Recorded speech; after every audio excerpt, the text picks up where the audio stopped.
प्यारे साथियों, यदि आप लोग भी क्लास 12th का फाइनल एग्जाम 2025 में देने जा रहे हो तो यह वीडियो आपके लिए काफ़ी इम्पोर्टेंट होने वाला है।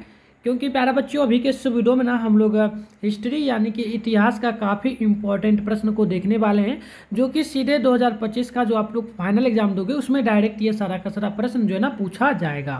तो प्यारे बच्चों, उससे पहले देखिए आपका विषय कोड जो है ना 321 रहेगा और इसमें टाइम वगैरह जो दिया जाएगा टोटल 3 घंटा 15 मिनट का टाइम भी आप लोगों को दिया जाएगा। तो चलिए क्लास को स्टार्ट करते हैं। आप लोग अगर चैनल पे पहली बार आए तो चैनल को सब्सक्राइब करके नोटिफिकेशन कॉल पे प्रेस कर लेना। रात में आप लोगों का डेली रात में जो है ना 8 बजे लाइव क्लास होता है, तो आप लोग जरूर जुड़िएगा। और PDF वगैरह लेना हो तो आप लोग इस नंबर पर जरूर मैसेज करिएगा 98 355 16 710 पर आपका अपना नेम, जिला का नेम, क्लास 12 आर्ट्स लिख करके आप लोगों को भेज देना। तो प्यारे बच्चों, सबसे पहला नंबर आप लोग यहाँ पर प्रश्न देखिएगा। प्रश्न पूछा गया कि धम्मा महापात्रों को किसने जो है ना नियुक्त किया। तो याद कर लीजिएगा, बिल्कुल पहला का ऑप्शन नंबर ए हो जाएगा, कनिष्क ने किया था, यानी कि ऑप्शन नंबर ए इसका बिल्कुल करेक्ट होगा। 2 नंबर प्रश्न आप लोग देखेंगे। प्रश्न पूछा गया त्रिपिटक का राज्यारोहण तिथि क्या है। ठीक है, तो बिल्कुल आप नोट करेंगे, इसका राइट आंसर ऑप्शन बी होगा, यानी कि 78वां SP, यानी कि right answer option B note कर लेना है आप लोगों को। अगली प्रश्न आप लोग 3 नंबर देखेंगे। पूछा गया त्रिपिटक साहित्य इनमें से क्या है प्यारे बच्चों, किस धर्म से संबंधित है।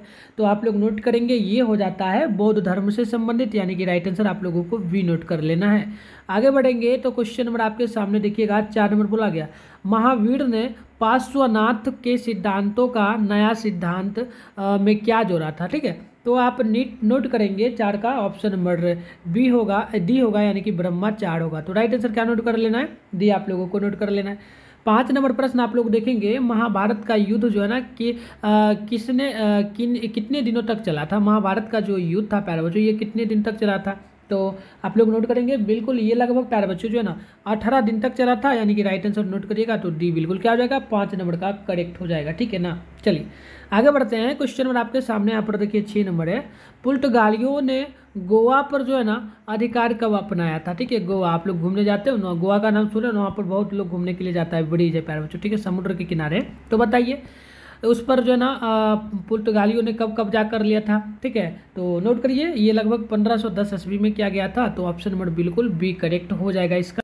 तो देखिए नेक्स्ट क्वेश्चन यहाँ पर आपसे क्या बोला जा रहा है। 7 नंबर प्रश्न है कि सहायक संधि की नीति जो ना कार्य नीति किसने की। सहायक संधि जो थी प्यारे बच्चों, उसका काम उसमें काम जो ना इसको किसने आगे जो है ना लेकर गया, इसको किसने आगे पूरा काम जारी रखा इसमें। तो आप नोट करेंगे लगभग ये था जो ना वेले सरली, यानी कि ऑप्शन सी नोट करना है। ठीक है ना, चलिए 7 नंबर था तो सी बिल्कुल सही है। आगे देखिए क्वेश्चन नंबर है अवध में 1857 के विद्रोह का नेतृत्व किसने निभाया था। यानी कि जो 1857 में अवध में जो विद्रोह हुआ था प्यारे बच्चों अवध में, तो इसका नेतृत्व यानी कि इसको किसने इसका कार्यभार संभाला। तो आप नोट करेंगे ये था बेगम हजरत महल। ठीक है, तो ऑप्शन सी नोट कर लेना है। चलिए आगे बढ़ते हैं। 19 नंबर क्वेश्चन है 1857 का विद्रोह आरंभ हुआ था कब। तो आप 9 का नोट करेंगे, 10 मई को किया गया था। कब किया गया था, 10 मई को। ठीक है, नोट करिएगा कब, तो 18 मई। ठीक है, पूरा याद कर लेना, 18 मई 1857 में। ठीक है, पूरा नोट कर लेना है। चलिए देखिए आगे देखिए, और सभी लोग जो भी पहले बार आ रहे हो चैनल पे सब्सक्राइब कर लेना। ठीक है, और चैप्टर वाइज क्लास करना चाहते तो इसी चैनल के प्लेयर लिस्ट में चले जाना, वहाँ पर आप लोगों को 12th हिस्ट्री फाउंडेशन बैच इसी प्रकार से ऑल सब्जेक्ट का है, जा करके कर सकते हो। ठीक है, 10 नंबर क्वेश्चन है भारतीय राष्ट्रीय कांग्रेस के संस्थापक कौन है प्यारे बच्चों। ठीक है ना, कांग्रेस के। चलिए बताइए जल्दी से। तो बिल्कुल 10 का क्या होगा, ऑप्शन नंबर बी होगा, यानी कि A.O. ह्यूम, यानी कि ऑप्शन बी होगा। आप लोगों को ये बतलाना है कि भारतीय राष्ट्रीय कांग्रेस की स्थापना कब हुआ था प्यारे बच्चों। ठीक है ना, फटाफट से जिन भी बच्चों को पता हो ना कमेंट कर देना प्यारे बच्चों। ठीक है, ये आपका होमवर्क रहा। चलिए बढ़ते हैं। 11 नंबर प्रश्न है विजयनगर साम्राज्य की स्थापना किसने किया था। ठीक है, विजयनगर साम्राज्य की। तो नोट करिएगा इसको क्या था, हरिहर जो ना बुक्का ने। तो ऑप्शन क्या होगा, ए होगा। चलिए आगे बढ़ते हैं। नेक्स्ट क्वेश्चन आपके सामने 12 नंबर है उत्तर भारत में भक्ति आंदोलन प्रारंभ किस संत ने किया था। उत्तर भारत में भक्ति आंदोलन किसने प्रारंभ किया था, बताइए जल्दी से। तो बिल्कुल आप नोट करिए 12 का राइट आंसर हो जाएगा ऑप्शन सी, यानी कि ये हो जाएगा रामानंद ने किया था। किसने किया था, रामानंद ने। चलिए आगे बढ़ते हैं ना। देखिए आपके सामने यहाँ पर 13 नंबर प्रश्न बोला गया क्या जो ना कैप्टन हॉकिनस किस मुगल शासक के दरबार में आया था, बताइए। जो ना कैप्टन हॉकिनस जो थे वो किस मुगल साम्राज्य के दरबार में आए थे? तो आप नोट करेंगे 13 का बिल्कुल ऑप्शन बी होगा, जहांगीर के शासनकाल में। तो ऑप्शन जहांगीर के दरबार में, ठीक है, तो ऑप्शन बी होगा। चलिए आगे आप लोग देखिए, फटाफट से इसका आंसर बताएंगे। 18 नंबर का, निम्नलिखित में से अकबर किस पर अधिकार नहीं कर पाया था? देखिए अकबर ने किस पर अधिकार नहीं कर पाया था, पहले जान लीजिए किस किस पर क्या था। तो क्या था जो ना, देखिए मेवाड़ पे नहीं किया था, बट जो ना मारवाड़ पर क्या था, चित्तौड़ पे क्या था, जोधपुर पर क्या था। ये मेवाड़ जो है ना, ये शायद राजस्थान में पड़ता है। जिन भी बच्चों को पता हो बताना में, ठीक है, राजस्थान में पड़ता है, जिला है, ठीक है, तो वहाँ पर अधिकार नहीं कर पाए थे ना। चलिए आगे बढ़ते हैं, नेक्स्ट क्वेश्चन यहाँ पर 15 नंबर प्रश्न है, निम्नलिखित में से कौन मुगल बादशाह जो ना आमल, ठीक है भाई बच्चों, अमरगीर के नाम से जाने जाते हैं? बताइए कौन सा मुगल बादशाह है जो ना अमरगिरी के नाम से जाने जाते हैं? तो बिल्कुल याद कर लीजिए, 18 का क्या हो जाएगा, बिल्कुल सी होगा, औरंगजेब जाने जाते हैं। कौन जाने जाते हैं? औरंगजेब। चलिए आगे बढ़ते हैं, 18 नंबर क्वेश्चन का आप लोग बताएंगे, जिन भी बच्चों को पता हो ना, 16 है ना, 16 का बताएंगे। चलिए गेटवे ऑफ इंडिया का निर्माण कब हुआ? इंडिया गेट कहते हो ना आप लोग, जो कि कहाँ पर है, दिल्ली में, ठीक है प्यारे बच्चों, कहाँ पर है, सभी लोग जिनको भी पता है ना, सभी को पता होगा, किसको नहीं पता है बताओ। तो देखो दिल्ली में है इंडिया गेटवे ऑफ इंडिया। तो इसकी स्थापना कब, मतलब निर्माण कब हुआ था? ठीक है, चलिए तो नोट कर लीजिए, 1911 में। कब हुआ था? 1911 में, अंग्रेजों के द्वारा बनाया गया था, ये भी ध्यान रखिएगा, क्योंकि 1911 में तो अंग्रेज का ही अधिकार था ना भारत पर, इंडिया पर। चलिए तो बी करेक्ट है। आगे बढ़ते हैं, नेक्स्ट क्वेश्चन आप देखेंगे तो 17 नंबर है, 1942 में कौन आंदोलन हुआ था? बताइए 1942 में कौन सा जो है ना आंदोलन हुआ था? सभी लोग फटाफट से बताइए, तो 1942 में कौन सा आंदोलन हुआ था प्यारे बच्चों? ठीक है ना, चलिए बिल्कुल ये हुआ था, कौन सा आंदोलन? भारत छोड़ो आंदोलन हुआ था। कौन सा आंदोलन हुआ था? सभी लोग बताएंगे फटाफट से, भारत छोड़ो आंदोलन, है ना। चलिए तो ऑप्शन देख लीजिए, आपका यहाँ पर दिया गया डी में, तो डी बिल्कुल सही है। देखिए 18 है, दिल्ली चलो का नारा किसने दिया था? दिल्ली चलो का नारा किसने दिया था? किनका दिया हुआ है नारा, फटाफट से बताएंगे। बिल्कुल ये नारा सुभाष चंद्र बोस का दिया हुआ नारा है, ठीक है। चलिए तो ऑप्शन डी है। देखिए 19 नंबर प्रश्न पूछा गया, भारतीय संविधान की प्रारूप समिति का अध्यक्ष कौन थे? तो आपको बताना चाहिए, भारतीय संविधान के प्रारूप समिति के अध्यक्ष जो थे ना, वो कौन थे प्यारे बच्चों, फटाफट से बताइए। VR अम्बेडकर, ठीक है ना, बाबा साहब भीमराव अम्बेडकर थे। तो ऑप्शन डी करेक्ट है। चलिए 20 नंबर है, भारतीय संविधान के अनुसार संप्रभुता निहित है किसके लिए प्यारे बच्चों? ठीक है ना, क्या पूछा गया, संप्रभुता जो है ना, यहाँ पर देखिए संप्रभुता निहित है किसके लिए प्यारे बच्चों? बिल्कुल ध्यान रखना, ये हो जाता है संविधान के लिए, ठीक है। भारत को एक प्रभु संपूर्ण, पढ़े हो ना आप लोग। चलो प्रस्तावना, चलिए आगे बढ़ते हैं। देखो 21 नंबर प्रश्न बोला गया, राखाल दास बनर्जी को मोहनजोदड़ो के अवशेष किस वर्ष मिले थे? ठीक है ना, नोट करिएगा 21 का, तो ऑप्शन सी होगा 1912 में, 22 में, सॉरी 1922 है ना, सी नोट करना है। चलिए आगे बढ़ते हैं, 22 नंबर क्वेश्चन आपके सामने है, सिंधु घाटी सभ्यता के विशाल स्नानघर के अवशेष कहाँ से प्राप्त हुए हैं प्यारे बच्चों? ये क्वेश्चन मैं कई बार करवाया हुआ ना, जब भी क्लास लेता हूँ तो शायद ये क्वेश्चन आ ही जाता है, इंपॉर्टेंट क्वेश्चन, जब भी आज भी इंपॉर्टेंट ही चल रहा है ना आपका, क्योंकि बोर्ड एग्जाम 2025 में के लिए आपको इंपॉर्टेंट पढ़ना जरूरी है चैप्टर वाइज के साथ, ठीक है।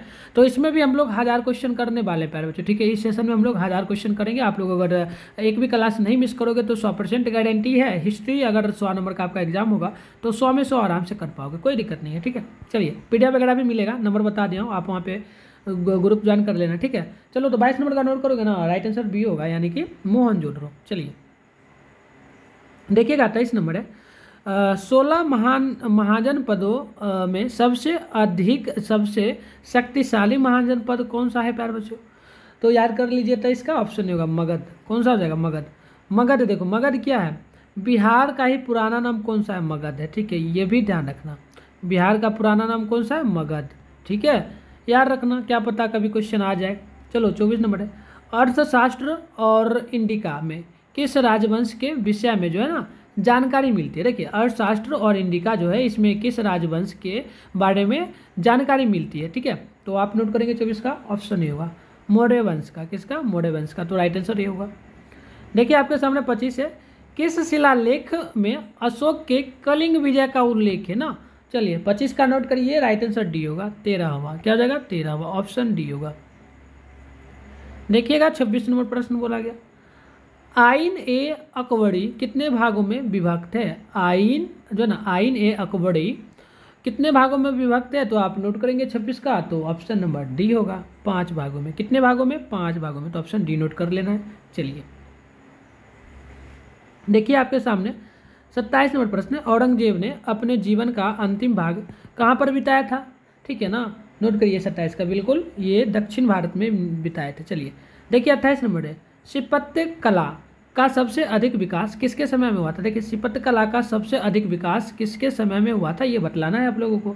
तो आप नोट करिए ना, 28 का ऑप्शन होगा अकबर के समय में। ठीक है ना, चलिए आगे बढ़ते हैं। क्वेश्चन नंबर आपके सामने 29 है, शेख मुइनुद्दीन चिश्ती की दरगाह स्थित कहाँ पर है ना? तो नोट करिएगा 29 का, तो ये हो जाएगा अजमेर में। ठीक है, अजमेर में, तो ऑप्शन क्या होगा? डी होगा ना। चलिए अब बताइए तो सभी लोग, अजमेर जो है ना किस राज्य का जिला है ना? बता देना जिन भी बच्चों को पता हो, ये अजमेर किस स्टेट में यानी कि किस राज्य में पड़ता है ना, सभी लोग बता देंगे। जिनको भी पता हो कमेंट कर देंगे। चलिए 30 नंबर है, इंग्लिश ईस्ट इंडिया कंपनी की स्थापना जो है ना कब हुई? बताइए, इंग्लिश ईस्ट इंडिया कंपनी की स्थापना कब हुई? तो आप नोट करेंगे 1600 ईस्वी में, यानी कि ऑप्शन ए होगा। चलिए 31 है, किस भारतीय शासक को जो ना नेपोलियन की संज्ञा दी गई है? नेपोलियन की संज्ञा, ठीक है ना, नेपोलियन बोनापार्ट आप लोगों ने पढ़ा है ना। चलिए 31 का नोट करेंगे ना, सी, समुद्रगुप्त को दी गई है, तो ऑप्शन सी नोट करना है। आगे बढ़ते हैं, 32 नंबर प्रश्न, एडोला के कैलाश मंदिर, एडोला के कैलाश मंदिर का निर्माण किस राजवंश ने करवाया है? तो आप नोट करेंगे 32 का, तो डी होगा, यानी कि राष्ट्रकूट वंश ने करवाया था, तो ऑप्शन डी होगा। आगे बढ़ते हैं, 33 नंबर है, स्तूप का संबंध किस धर्म से है? तो बिल्कुल याद करिएगा, बौद्ध धर्म से, यानी कि ऑप्शन ए बिल्कुल करेक्ट होगा। 34 है, अल जो ना बिरूनी किसके साथ भारत आया था? अर बिरूनी, ठीक है ना, व्यक्ति का नाम है, याद कर लेना। भारत किसके साथ आया था? ऐसे आप लोग 12th में आर्ट पढ़ रहे हो तो आपको पता ही होगा ना, बुक चैप्टर वाइज तो पढ़ते हो ना। चलो बिल्कुल 34 का क्या होगा? ऑप्शन बी, यानी कि महबूब गजनवी, यानी कि ऑप्शन बी करेक्ट होगा। चलिए 35 है, जो ना अबनु बतूता किस देश के निवासी थे? क्या होगा? करेक्ट आंसर सी होगा ना, मोरक्को के। चलिए आगे बढ़ते हैं, 36 नंबर है, मुस्लिम लीग की स्थापना कब हुई थी? किस वर्ष हुई थी? तो याद कर लीजिएगा, 36 का बी होगा, 1906 ईस्वी में, यानी ऑप्शन बी होगा। 37 है, जालियांवाला बाग हत्याकांड किस वर्ष हुआ था? तो याद कर लेना है, ये हुआ था 1919 ईस्वी में, ठीक है ना, ऑप्शन ए होगा। देखिए अगली क्वेश्चन है, दांडी किस राज्य में स्थित है? दांडी यात्रा आपने पढ़ा था ना 10th क्लास में, तो दांडी किस राज्य में स्थित है? तो दांडी यात्रा की शुरुआत कहाँ से हुई थी? बस वही जहाँ से हुआ था वहीं पर होगा ना। चलो बिल्कुल गुजरात में, ऑप्शन सी होगा। चलिए और ये भी जान लीजिए, दांडी यात्रा की शुरुआत किसने किया था? तो महात्मा गांधी ने। चलिए 39 है, पूना समझौता किस वर्ष हुआ था? पूना समझौता, तो याद करना है आप लोगों को, ये समझौता कब हुआ था? तो 1932 ईस्वी में, ऑप्शन ए करेक्ट होगा। चलिए आगे बढ़ते हैं, 40 नंबर क्वेश्चन आपके सामने, प्रश्न यहाँ पर देखिए क्या बोला जा रहा है, निम्नलिखित में से किसका प्रकाशन अबुल कलाम आज़ाद के द्वारा हुआ है ना? अब्दुल है कि अबुल होगा। चलो तो 40 का नोट कर लो, ऑप्शन नंबर बी होगा, यानी कि अल हिलाल, यानी कि ऑप्शन बी। तो हम प्यारे बच्चों मात्र इस क्लास में 40 क्वेश्चन को ही करेंगे, आगे का हम लोग नेक्स्ट क्लास में करेंगे। सभी लोग इस नंबर पे मैसेज करके व्हाट्सएप ग्रुप जरूर ज्वाइन कर लेना, ठीक है। फाइनल एग्जाम के लिए आपका एक चल रहा है वीडियो और इंपॉर्टेंट क्वेश्चन है सभी लोग, ठीक है। चैनल को सब्सक्राइब करके नोटिफिकेशन कॉल पे प्रेस कर दीजिए। कोई भी डाउट वगैरह कमेंट बॉक्स खुला है, आप लोग ना कमेंट बॉक्स में हमें क्या करिए, कमेंट कर दीजिए। चलिए बाय बाय, मिलते हैं नेक्स्ट वीडियो में।